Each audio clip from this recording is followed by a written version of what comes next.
So, hi Doug, how are you doing? Long time no see. I'm great. Yeah, everything's good here. Been enjoying the summer. It's starting to cool off a little bit for the fall. How about you? What's new? Yeah, I'm great too. I've been like on a couple of trips, still trying to recover my busy mind. Everything is great. The dust after launching my SEO course has settled, but now Black Friday is coming, so I am again getting busy and nervous. Are you doing a big launch for Black Friday? Is that the idea? I will do like the second enrollment because before that time I will have way more videos, way more material. I keep adding new videos and recording them. I even recorded two before our meeting. So that's the plan. But I recently listened to your show. I always listen to you when I bike, and you said that you are now retiring your course. Can you tell me about that? Why? Sure. I know you explained it why, but if you can tell me more here. Yeah, you got it. So, for people that don't know, I've had online courses since I started blogging in 2013. So, at first, it was like an ebook, and then multiple iterations and different sort of reboots and approaches, and eventually in around 2016, I did like a full flagship video course. So it's like a transformational course, right? One where there's 6 to 9 units or so, and there's a lot of information, and basically it takes you from like side hustle to like potentially going full time with affiliate websites and SEO. Well, after rebooting and updating the course over a few years, things changed with Google, and AI rolled out in the last, I would say, 2 years, with great impact.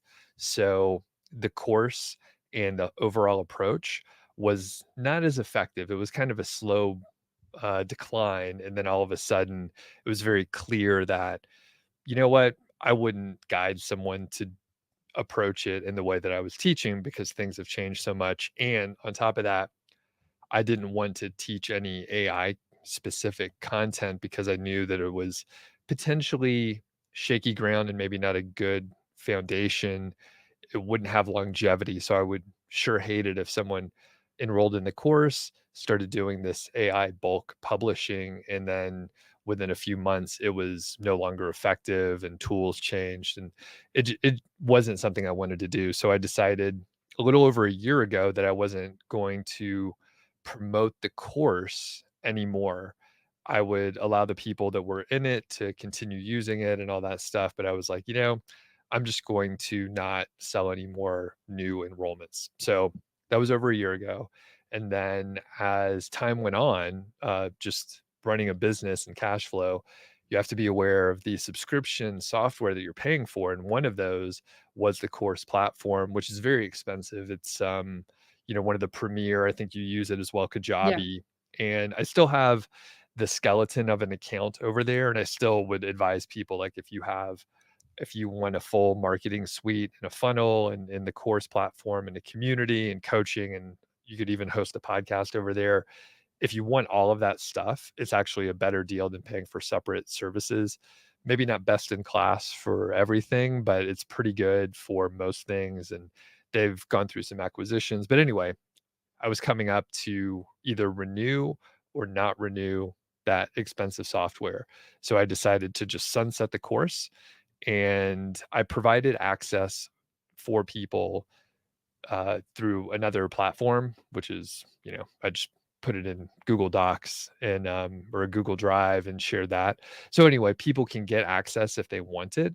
But I told everyone, hey, this is not relevant anymore. Like probably 50% of it can be helpful in some way. Like if you want to hire freelancers or if you want to write good content, ignore the SEO portion, but if you wanna write content, it could be useful. So, with that said, a lot of people actually still wanted access for those other little pieces that they wanted to go reference. So, overall, like, the course was no longer relevant, and I wouldn't want someone to, maybe they bought it 2 years ago and they're like, "Well, now, I have time to go check it out, I would caution them, "Hey, this is, from a couple years ago.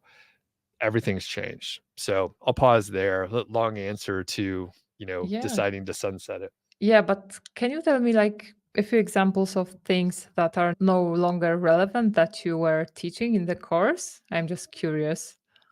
So, part of it is around, like, ranking websites with long tail keywords, which can still be effective, but it's not nearly as effective as it was 3 years ago or 6 years ago, where you could rank, like, within a couple yeah, really a few weeks for a very long tail keyword and get traffic and actually start earning money.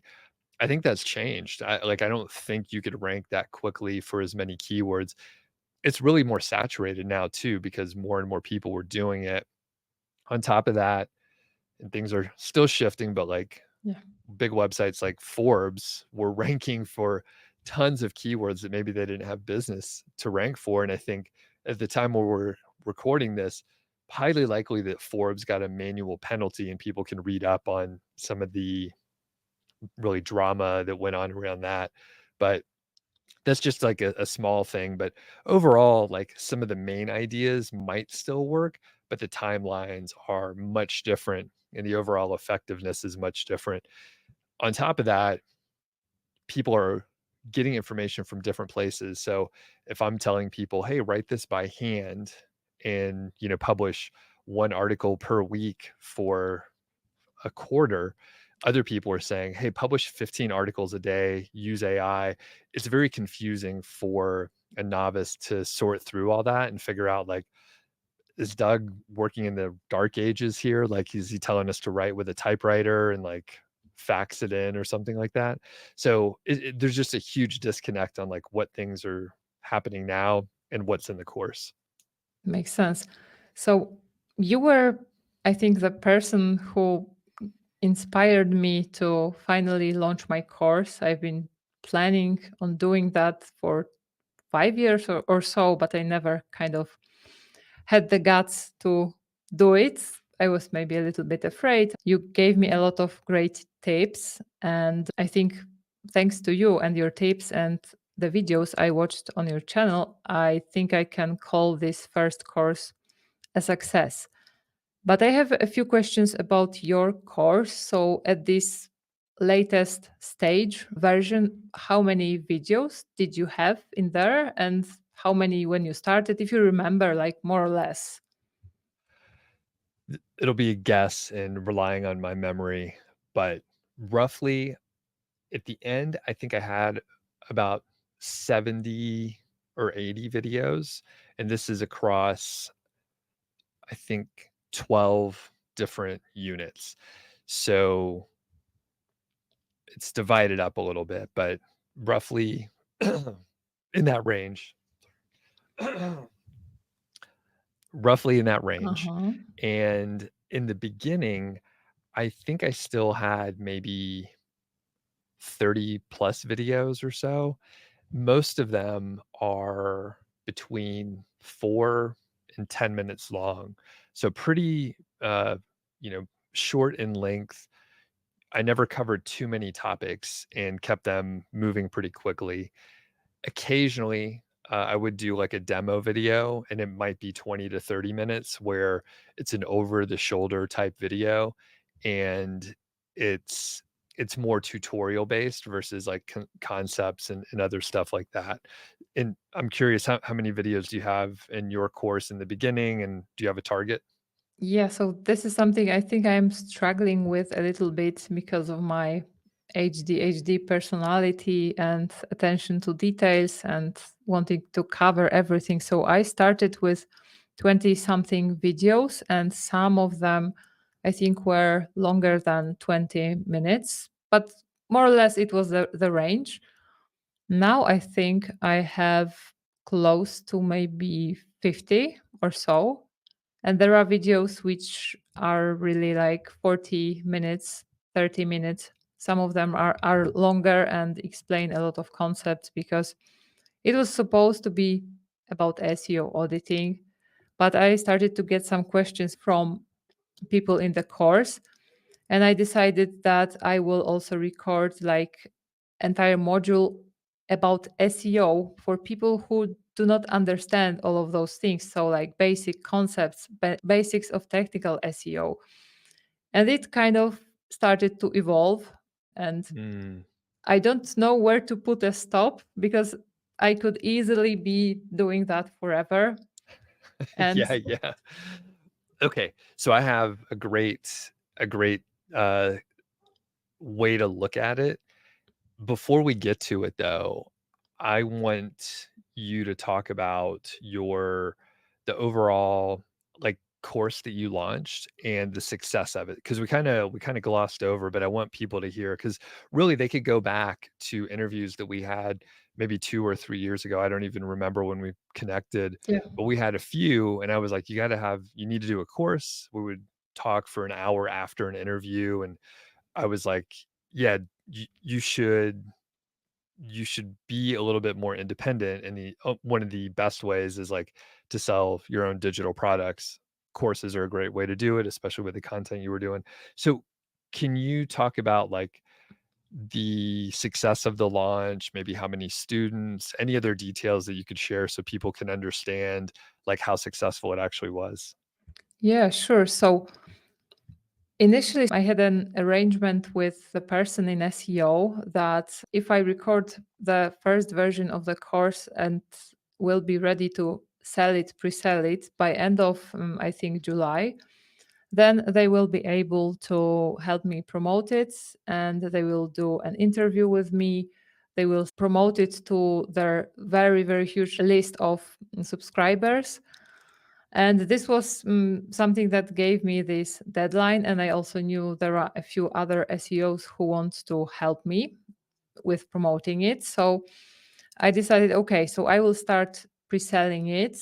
And if I am sure that there is enough people, then I will actually start to record and release on a specific date I promised. Because I didn't want to record, because this is basically from you. I didn't want to record something that no one would buy. And it turned out that actually people are buying. Fortunately, I was tracking from the beginning where those sales are coming from. I even ran Google Ads. And this is a funny thing, but no one bought the course from the recommendations from other people.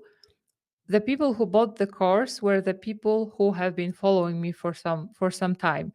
I got, I think, most sales from my newsletter, from my YouTube, from LinkedIn basically, and a few like from organic traffic to my website. So this is something I did not really expect. I was sure that mostly it will come from those people.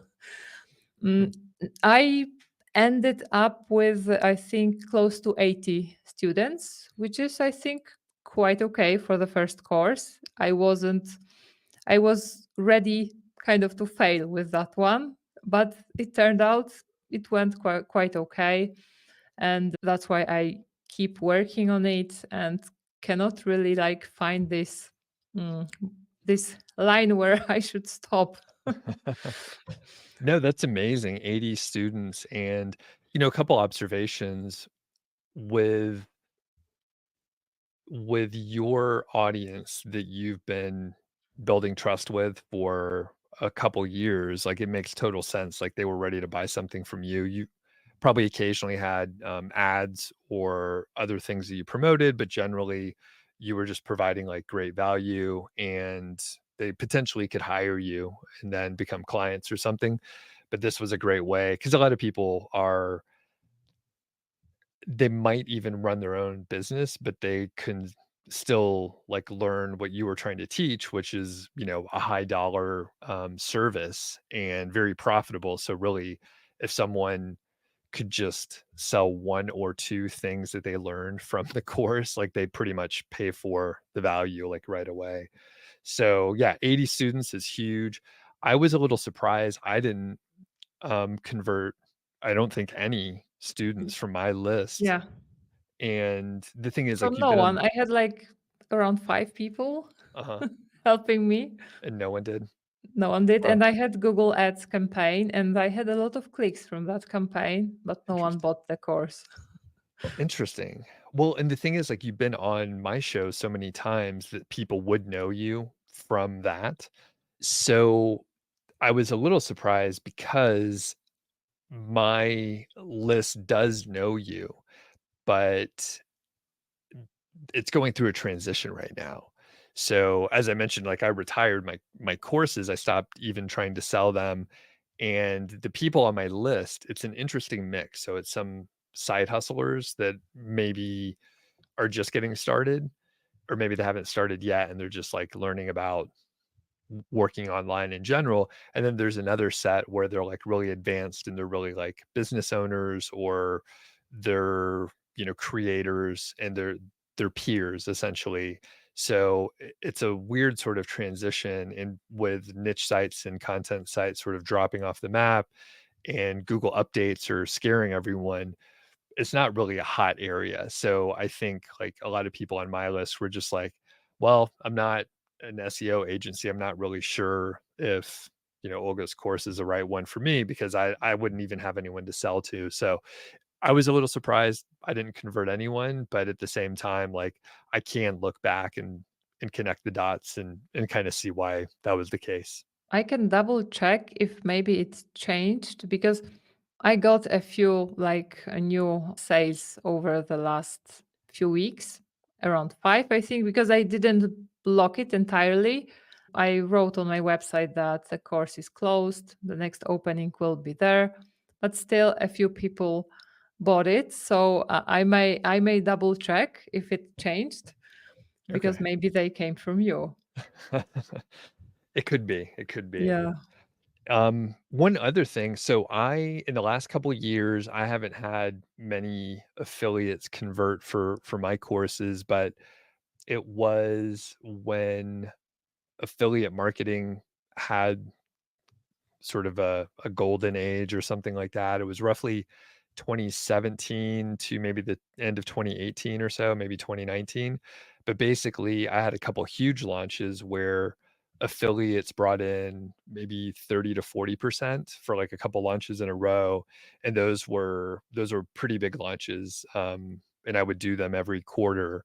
So some of those were like 50 to 70K, which was like mind Mm. blowing. And I think, I mean, people could do the math and do the numbers on yours, but it's like we work, especially earlier in our careers, we're like just happy anyone signs up for the email list. You sell a couple things or you promote a product and you're in some affiliate income. But like when you have these launches, it's mind boggling because you're getting like notifications on your phone of, Yeah. hundreds of dollars, Congratulations. yeah, over and over. And you're like, whoa, this is crazy. Like it's people that you haven't met before paying you money on the internet. It's real. Like one morning I woke up and there was like, I don't know, 7 or so new sales. It was like I think close to the end. And I finally realized that yeah, I'm finally making money while I sleep. So Right. this is finally the time has come. It's crazy. Okay. So before I forget, as I tend to do when I start talking, you are facing something interesting, and you were talking about like you had the initial scope of the course, and it's to do technical SEO audits, right? It's an Not advanced necessarily level. technical, like all like in-depth full SEO Okay. audits. Technical is a huge part of it, but I want to like touch upon different parts. Okay.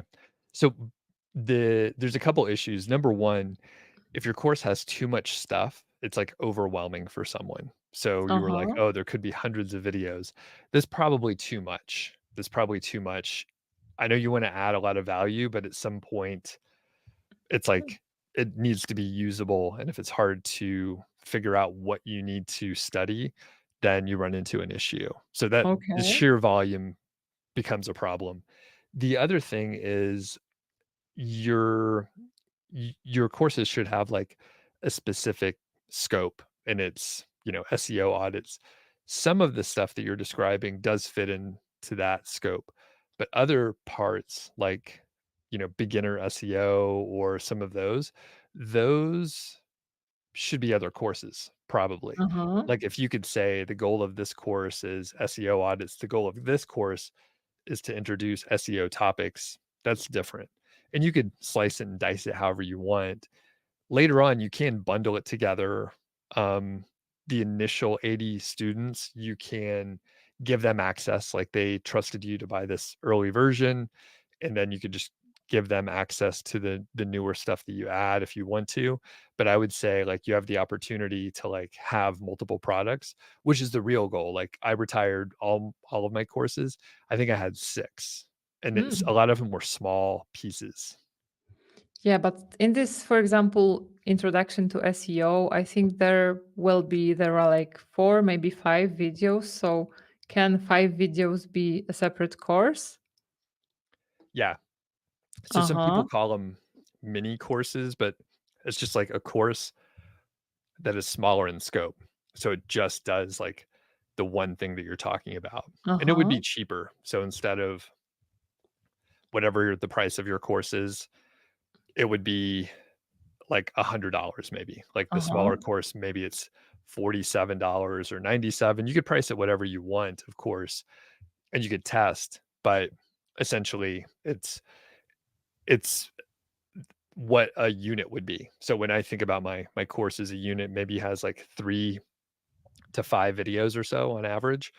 One of the quote mini courses would be just 1 unit or maybe 2, but essentially it's just smaller in scope and there's much less material. That's I think a brilliant idea because there is like this main part which is like in-depth SEO checklist where I go through like it is divided in like 4 stages, which is like crawling, rendering, indexing, ranking, and has different points checks that people have to go through. So this could be like one, but there is also a very long theory introduction about like being an SEO auditor. There are a lot of videos there. There is this module about SEO basics, and there will be modules about specific types of audits, like audit for an e-commerce website. So those I think could be like there could be a separate course for just doing an SEO audit for specific types of websites, and there would be like one video for each type. Would it make Yeah, sense? potentially. I mean, I think, it all depends on how you wanna frame it and market it, but yeah, I mean, you could do I mean, you could divide it up however you want to and Yeah, yeah, sell, like, yeah. individual pieces. I mean, I purchased, courses from it doesn't matter who, but I purchased courses, and one of them was just, like, evergreen funnels. So it was like how to sell like courses like ours on an evergreen basis. And I think it was 4 videos. They were about 15 minutes long. It wasn't even with the main creator of that platform. It was like one of the tech guys like going through like, hey, here's how you want to set up the funnel. Here's the do's and the don'ts. It was literally only 1 hour of content. I think I paid like $500 for it, and Mm. it took me a little time, but I actually implemented evergreen funnels. So, like, you're doing launches, which I did for the last couple years. I removed the complexity of an evergreen funnel, but the evergreen funnel was awesome because then there was always a launch going on. So, like, whatever, once a day, like, probably someone was buying the course. So, like you said, while you sleep, I mean, I wrote all the emails before, it was right there. I just had to put it into the right funnel. The point being, it was a very simple course to only teach me one thing, and it assumed a lot of prerequisite, I had to have a course, I had to have a good launch, and if so, then I should be able to use that. So you could build like Yeah. um a smaller course with different audits for different websites and bundle that together, but you could also pull it apart and say, "You wanna do audits for law firms? Here's one little module," like, and it's pretty short. Yeah, and there is one module I forgot about SEO tools. So This is going to be very in depth, and yeah, I will definitely leave that content for those initial students who trusted me at this very beginning.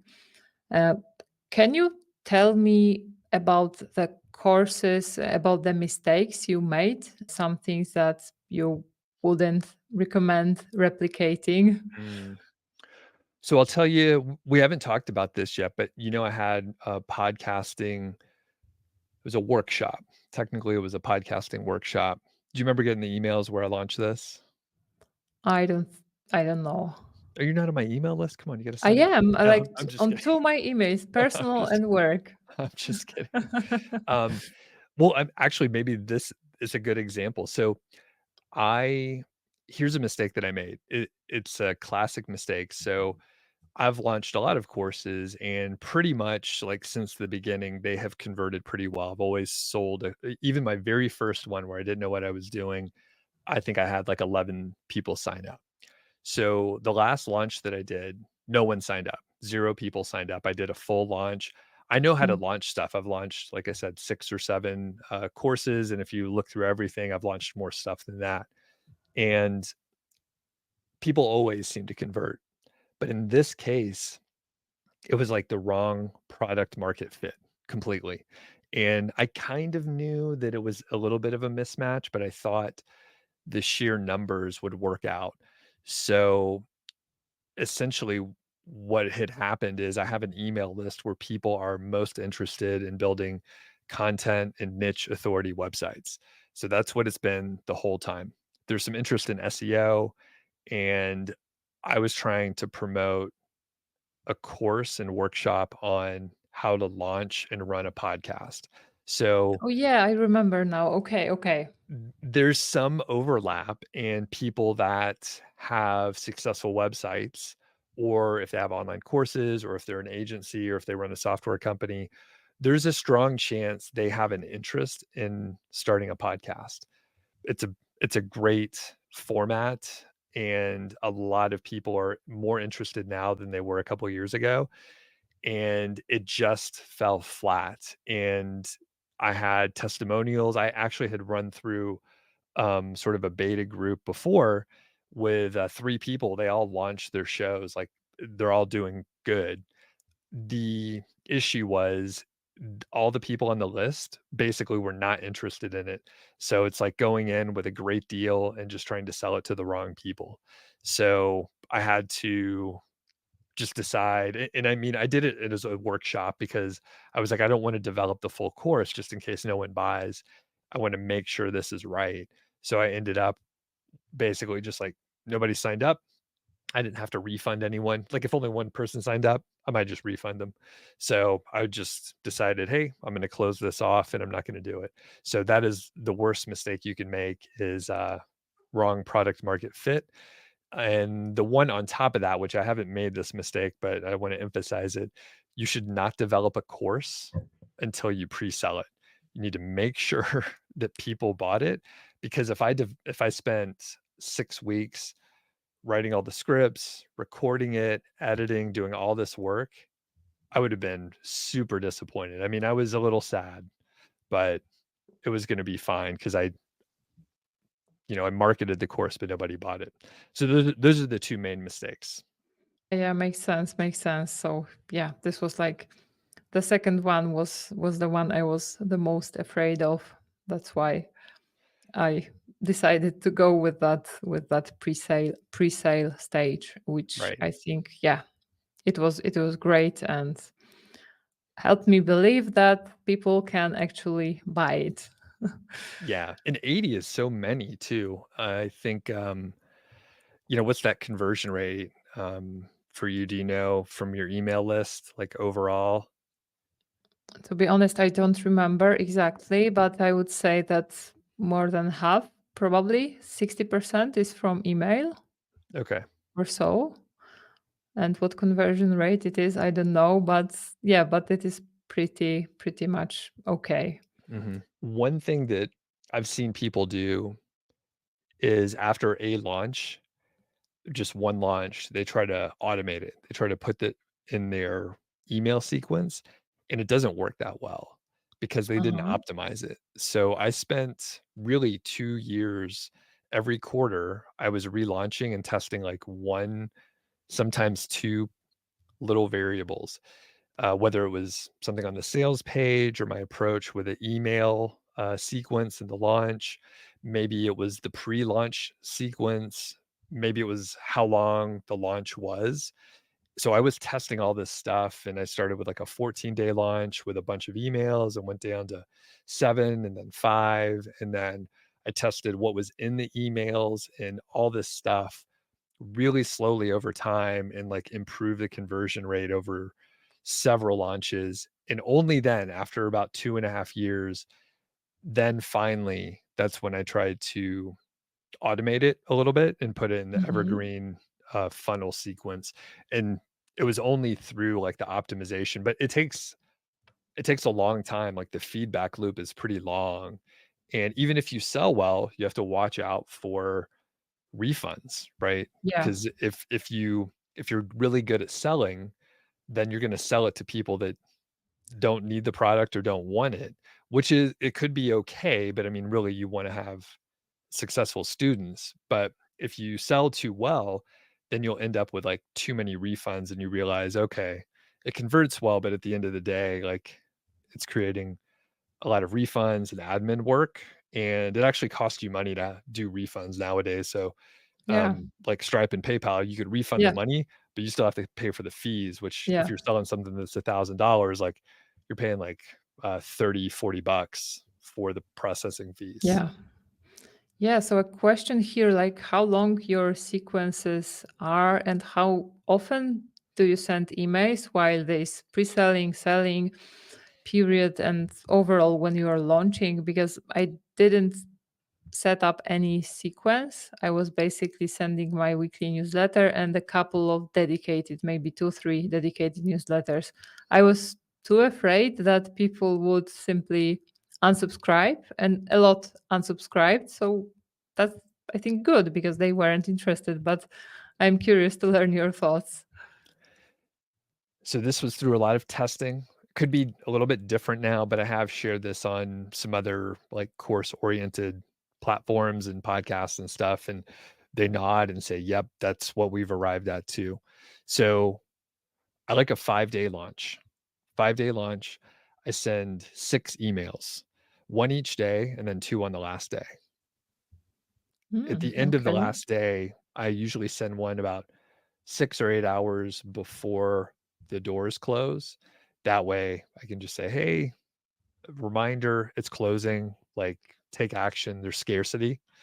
So the 5-day sequence is really good, and we could talk about the details of that later, but the other thing that you really need to do is let people know that the launch is coming. So I have a pre-launch sequence, which is 3 emails. Sometimes I usually just send, like, 1 email per week or so, but I turn it up because people don't open every email. So I wanna send Yeah. 3 emails the week before, maybe 4, and usually I take them through, like, a little mini, lesson where they're getting some education, they're learning something, maybe a little entertainment in there as well. So they're getting something out of the email, and they're typically sort of like serialized. So it's like you want to read the first one, and then you're like, oh, what's coming up next? I want to read the second one, and I want to read the third one. Mhm. So there's a bit of a sequence in there where there's an open loop at the end of each one of those. So that way they wanna open email 2 and 3, and then at the end of email 3, they're like, "Oh, I can't wait for next week." And throughout that pre-launch, you're letting them know there's gonna be an offer coming next week. Like, "By the way, don't miss out. I'm gonna send you more emails next week." And, yeah, people are gonna unsubscribe because you're probably sending more than you usually do. But you could gradually, like, start sending a few more emails, like, the weeks preceding, but 5-day launch, 6 emails during the launch week, 2 on the last day, 3 emails the preceding week to make sure they know an offer is coming. Because the worst thing you could do is send an email and say like, "Hey, I'm selling something," and it's, like, out of the blue. Like, that never works. You have to warm them up. So Yeah. so what do you think of that? Did you do anything similar?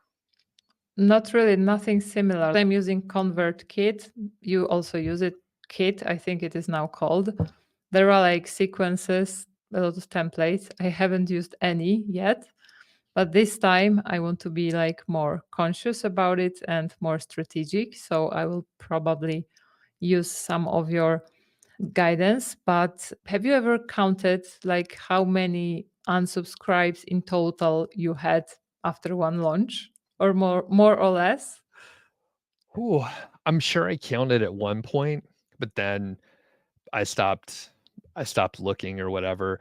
If I had Yeah. to guess, my email list, was typically it sat around 10 to 12,000, and I would say potentially it could have been like, uh, 80 to 150 or something like that. So Uh-huh. people would like every email, like dozens of people would hop off.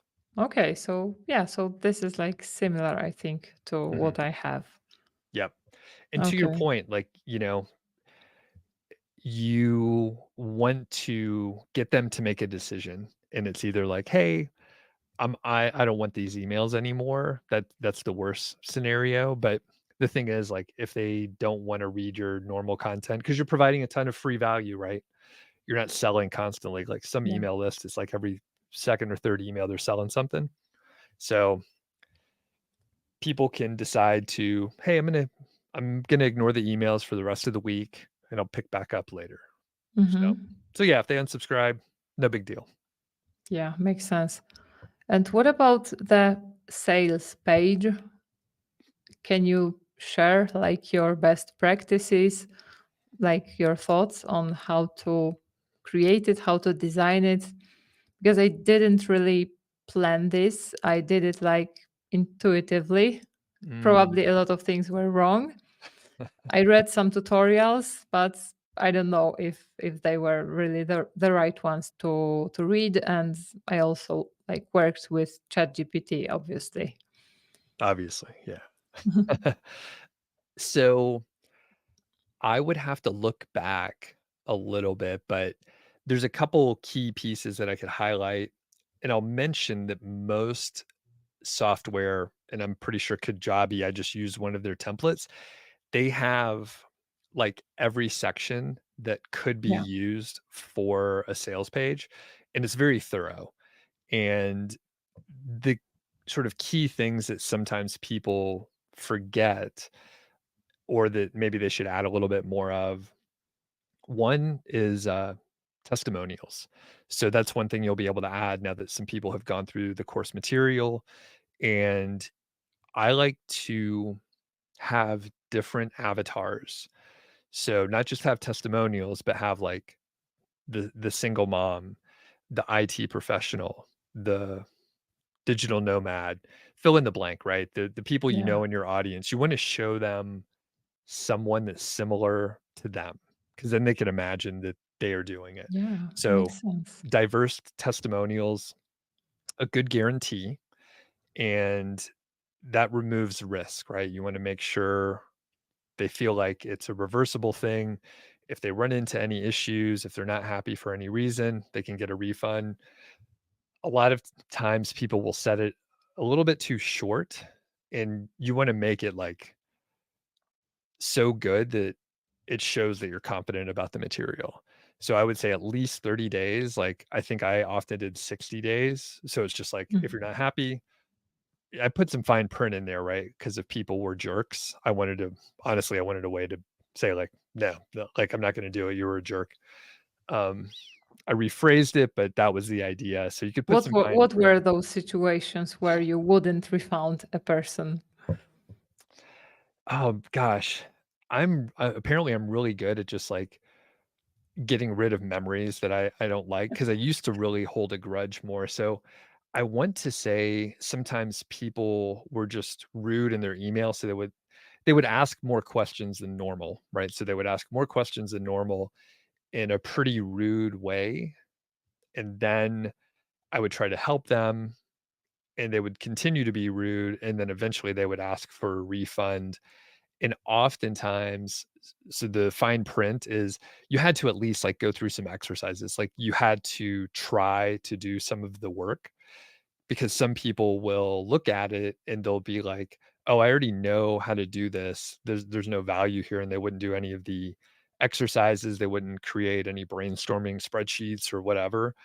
And I'm like, just because you think you know it and you're not doing the work, it's not my fault that it's not working for you because you're not doing the work. And people would read it and think, "Hey, I know that," and then they would ask for a refund. So, they had to at least go through the motions that they were trying to go through the course. So, typically, it was just rudeness, and on top Mhm. of that, if they just didn't do the work, then I was like, "Okay, I'll give you." A lot of times I would give, like, a partial refund or something like that. I would negotiate with them essentially, because at the end of the day, like, I don't actually wanna make people unhappy, but if someone's a jerk, then I was like, "Alright, I don't wanna work with you anymore. If I s if I see you try to buy any other of my products, I'm gonna refund it, and I don't wanna work with you anymore." So, it's a Yeah. luxury, but yeah, so, back to the sales page, you wanna have a good guarantee. FAQs are really good. So now, after you've launched the course, you'll have actual FAQs that people ask, and you could put that in the sales page, and it helps again remove some of the risk and uncertainty. And you could use a lot of the information that's on the sales page for your emails that you're sending out. So a Mm. testimonial, right? You could put that in there. The FAQs, you could just say like, "Hey, here's what people are asking about the course," and send that out. Because a lot of times for a premium course, the sales page is a little bit long, and if you could break it up and send it via email, people are gonna read it, then maybe they're a little bit more likely to read it. So those are a couple main things. The other part is, at the very beginning, it's great to make sure when the person starts reading the sales page, they are like, "Oh yeah, this person understands the struggles that I'm going through." It's like, I want to do these SEO audits, like my customers are asking for it, but I'm not sure how to do it. I don't know how to do like a premium high level audit so that I could charge like a premium amount for it. So you could put those kind of things in there. And then, you covered some other stuff in your sales page, I know. So, yeah, those are the main things, and usually templates are so good with every section that you should put in there, and you can make it as long or as short as you want. I think I used one of those templates because I had a sales page on my website and also this Kajabi sales page. So this was templated, I would say. Yeah. So what about Black Friday? Have you ever been doing Black Friday launches of your courses? No, so I never did. So one thing, I probably heard it once or twice, but it was from creators that I really respected. I liked what they were doing, and they never put their products for sale. So I was like, "I'm not gonna put mine for sale. The value is what it is, and you could buy it at, my normal price, or catch it later." So I never did a Black Friday sale. I didn't wanna cheapen the brand. Okay. And one thing I heard someone told me, because my course is supposed to cost 5K, assuming that after completion you can sell 5K audits. And I was selling it for like $700 Mm, or so. Someone somewhere told me that, but why such a big discount? This course probably isn't worth that money. And I am now wondering if it makes mm, sense to have those because this was like 85% discount or 90% at some point. So really it is huge. But on the other hand, this mm, course was like 10% done. So right. That's a tough one.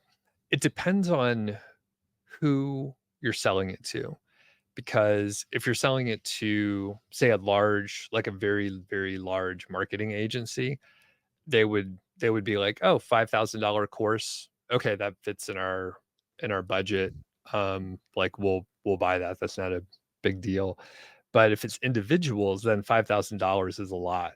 And that would usually mean, you know, more than just the course material. It would mean like maybe some coaching or something like that. Like there should be other touch points most likely. But it depends because it's based on the industry and who you're trying to sell it to. So it's hard to answer. I would say having, for the 5,000 listed and then have like the whatever 70-80% discount, that seems steep. So I would potentially true it up and either charge more and like not have as big of a discount. So it's like, the normal price is 5,000 and I would actually open it up.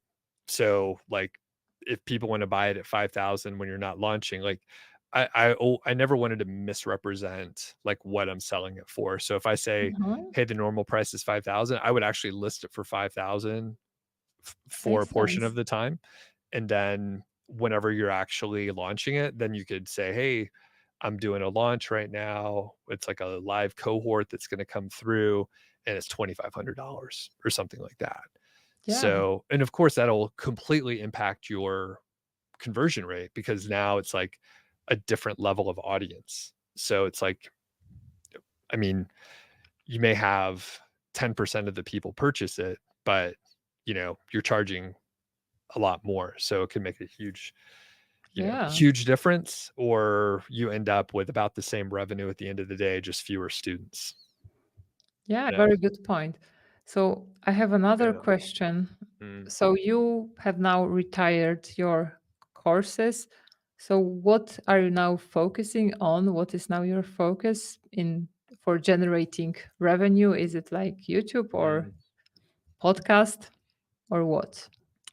So I'm still thinking about this because technically I still think the podcast workshop idea is decent, like, the people that went through it were happy with it.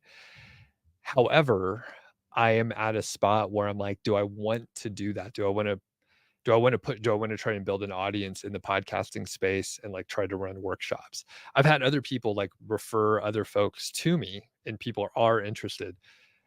To answer your question, I'm not sure, I'm trying to figure it out. I think ideally what I would want to happen is I continue to produce the Doug Show podcast where it's like affiliate marketing, SEO, online business. I'd probably like sort of broaden it to online business and side hustles. And then I have my other podcast, Mile High Fi, which is personal finance and financial independence. And I would just produce those two shows and then have ad sponsorship. So that's probably what I would like to do because I've created the courses, I've sold courses, I've hit some, uh, basically a mismatch with my audience and the product I was trying to sell, and I'm like, "Okay, I'm not gonna keep trying to push that boulder up the hill." So at this point, I like creating the content, I like doing these interviews and chatting, and I like my other show as well. So if I could just have sponsors that, like, pay the bills, that'll be good enough. And I'm also, like, I'm working less, like, overall. So my wife just retired a few months ago. Yeah. So I'm just, like, not doing as much stuff, and I thought I would do a little bit more, but it turns out doing less work is more fun, so I'm doing less work than I was. Yeah. So how much is less? I'm probably doing I'd have to think about it. I'm probably doing, like, 2 hours a day, like 4 days a week, something like that. So what Hmm. is that? 8 hours. And sometimes it's a little bit more, sometimes it's a little bit less, but I mean, I don't have if I add sponsors, I would have to do a little bit more, Yeah. like account management type stuff, but I wouldn't end up producing like more episodes or anything like that. So that said, if you want to sponsor the Doug Show, let me know because I have been looking around and I didn't want to have to go to like a podcast agency or anything like that to help find sponsors, but like that may be the best route, especially for Mile High Fi. Like Mile High Fi is a decently sized show. And if I just got a couple more sponsors, it would be, well, a lot more profitable because I only have one Uh-huh. sponsor right now. So, yeah, what do you Okay. think? What do you have any tips for me? Regarding finding sponsors. Or just what I'm working on? Yeah, so I think like the YouTube mm, route is the right one. This is also something I would like to improve on my side. And I think if you have enough people like watching you, they will be coming to you and just asking. I get a lot of sponsor questions like offers through email through my website. So maybe getting some traffic to your website, maybe also something to do, and having like an interesting sponsor page on your website showing like the numbers you have, the reach you have, because maybe they're not like people are not, or do you have one? Because people may not be aware of how actually big your list is, for example, Right. or your channel. Yeah. So I have some information. So I have a media kit that's on Yeah. my podcast page, but you're right. I probably need to mention it more because the thing is, I've been doing live streams a little bit more and it's getting a little bit more traction now that I'm consistent with it. And basically, I think there should be sponsors contacting me because I get a shitload of those, like just generally, but a lot of times the offers are weird or it's the wrong Uh-huh. product or whatever. Um, but for some reason, like the right sponsors are not reaching out. So I did have a couple in the last couple of days where I was like, "Oh, this could work. It might not work," but it is interesting because like I am at a spot where there should be good sponsors reaching out, but also I don't know if it's like they don't know that I'm looking. It's So weird.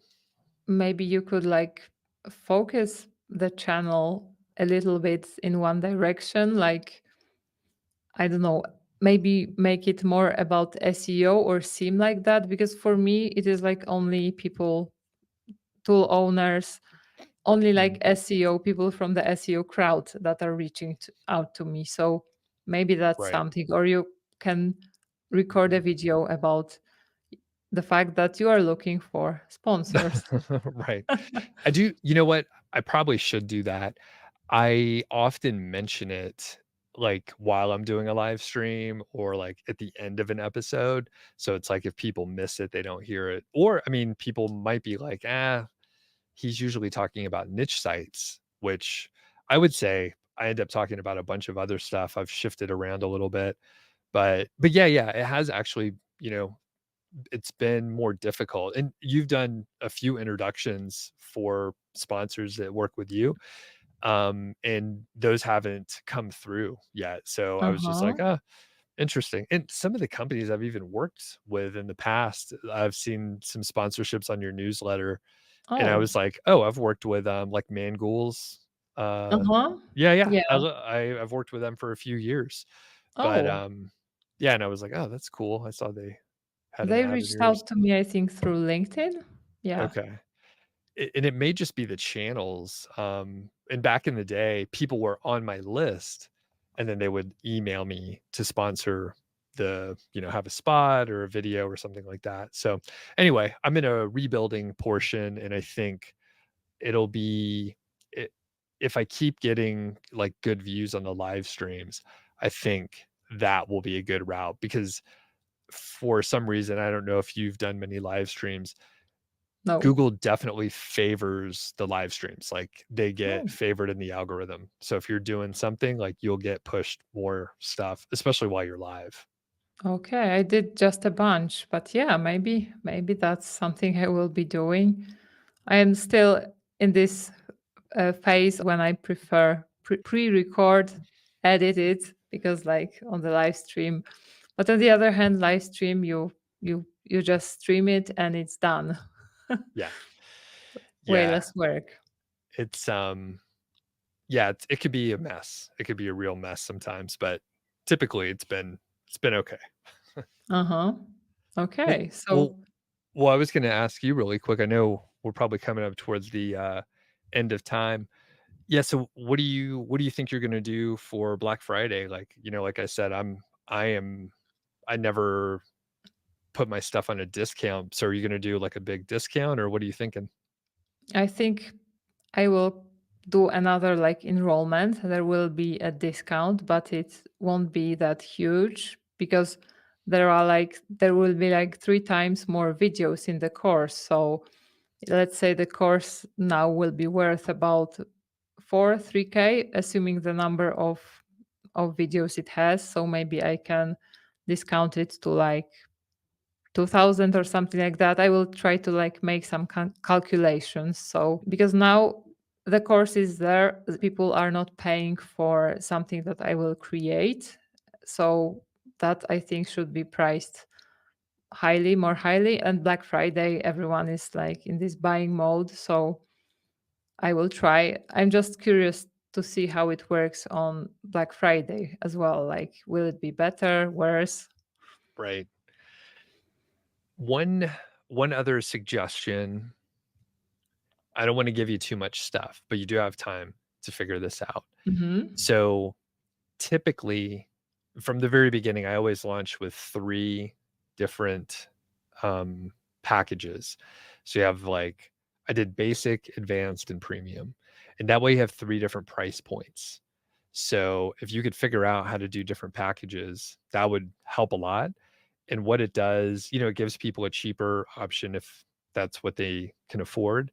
But then with the high level option, it sets a price anchoring point that's higher, so more people buy the middle one. So you have to play around with the pricing and stuff like that. Funny enough, the the founder of ConvertKit, or now Kit, is Nathan Barry. And Nathan Barry wrote a book called, I think, Authority, right when I got started. And I remember reading the book, and somehow I ended up at a dinner with him last year. So I sat with him and talked to him for like a couple hours at this dinner. And I was like, yeah, like I kind of know you, Nathan, a little bit. And I was like, reminded, I can't remember why, but he was like, "Oh, yeah, did you read Authority?" And I was like, "Yeah, yeah, I did my pricing with a 3-tier pricing." And he was like, "Yes, that's, like, the only thing I wanted people to get out of it." So anyway, if you could do 3-tier pricing, it will most likely boost your conversions because even if someone's like, it's still whatever, $700, they're like, well, it's not $3,500. Like the top package is 3,500. Mhm. I'm getting most of the value with just the lower package. So if you could figure out how to do that, maybe you add in coaching for the top package. That's always good. People like one-on-one coaching. So Yeah, that makes sense. Thanks. yeah, I will definitely play with that. yeah. It's an interesting thing, and you then again, you have to play with the pricing over the launches because you kinda want a bell curve situation. That's sort of the best scenario. Yeah. Okay, so probably there will be an update in like 3 months or so. So we'll see how it went. Yeah. Alright. Cool. What else should we talk about? Yeah, I think like we pretty much talked about the course thing to the mistakes in making a course. So maybe you can like give one final tip, one final piece of advice. I'll give a couple little pieces and somewhat of a summary. So make sure you have a good product market fit. Like it's sort of like selling a product 101. And I, even as an experienced course creator with an audience, I managed to sell 0 products with the wrong fit. And I talked to another creator that probably a lot of people know, and they also, I won't mention who it is, but they launched a course the same time as I did, and they were also in the sort of niche site area. They sold 0 of their product that they had been Mm, selling for years. So that he was like, "Yeah, the market has changed so much. I just did a launch and it did nothing." So, I'm not the only one out there. I just happened to share it.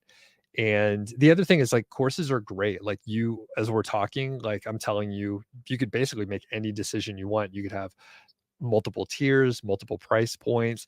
You can make smaller courses, you can make larger courses. You could basically do whatever you want. unlike a job, you don't have to get permission or approval or anything. You literally can just test it and see if it works, and then if you don't like doing it, you can just turn it off. You could just close it down or refund the money and say, "Hey, you know what? I there's not enough people that signed up, like, we can't do it like this. You can do whatever you wanna do." So, I encourage people to give it a shot. Um, and I wanna ask you one final question. So, you just went through the launch.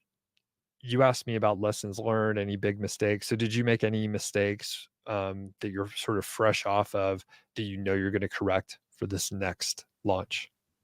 I would say the mistake of making the syllabus too big and planning like too many things, because like delivering all of that will probably take a lot of time, and I don't want to overwhelm people. So that's something I will work on fixing. So I think this is the biggest mistake. Too much scope. Yeah, Okay, gotcha. Alright, well, that's great. Well, because we're publishing that on both sides, I think we'll probably both include whatever relevant links we have, and I'll tell people to check out your YouTube channel, Olga, and your podcast as well. perfect. I will do the same. So thank you, Doug, for catching up, and see you soon. Alright, thanks a lot. Talk to you later. Bye.